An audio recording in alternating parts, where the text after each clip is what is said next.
আমাদের প্রিয় নবী সাল্লাল্লাহু আলাইহি সাল্লামকে আল্লাহ তাআলা সরাসরি বলছে, বন্ধু, যে মানুষটা আমি আল্লাহর স্মরণ থেকে গাফেল, আপনি তার সাথে মোটেই বসবেন না, তার লগে বইয়ে নেন। যার মুখ দিয়া 6 ঘন্টা 9 ঘন্টা 3 ঘন্টাতেও কোনোদিন আল্লাহর কথা আখিরাতের কথা বের হয় না, ওর লগে বইসে নেন। ফালতুলু বইয়ে বইয়ে কাল বন খায়, বিড়ি খায়, গপ মারে, মোবাইল টিপে, বইয়ে বইয়ে শুধু টেলিভিশন দেখে, আর সারা পৃথিবীর যত কথা আছে সব বলে, কিন্তু মালিকের নাম একবারও নেয় না। এটা ফালতু মানুষ ভাই। এটা জোয়ান হইলে ফালতু জোয়ান, বুড়া হইলে ফালতু বুড়া। ফালতু মানুষ, ফালতু গাফেল। শেষ বয়স আল্লাহ তাআলা সারাদিন পান খানার জন্য দেয় না।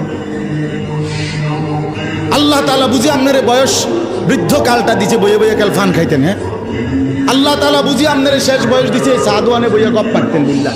এই জন্যই আপনার শেষ হায়াতটা দিছে।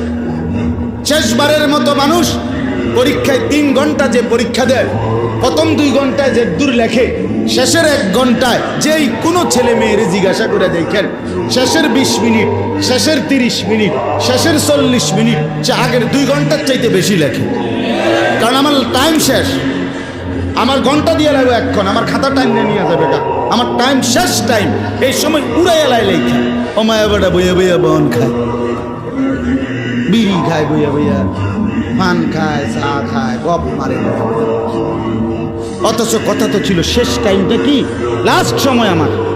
এখন তো কি করা উচিত, শেষবারের মতো ইবাদত, বন্দিগি, জিকির, তেলাওয়াত, তাসবিহ। হায়, কত জওয়ান আমার আগে কবরে চলে গেছে, কত জওয়ান এর চাইতে আগে চলে গেছে। আমারে তো আল্লাহ তাআলা 50 বছর হায়াত দিছে, 60 বছর হায়াত দিছে। আমার কি পরিমাণ কদর করা উচিত ছিল।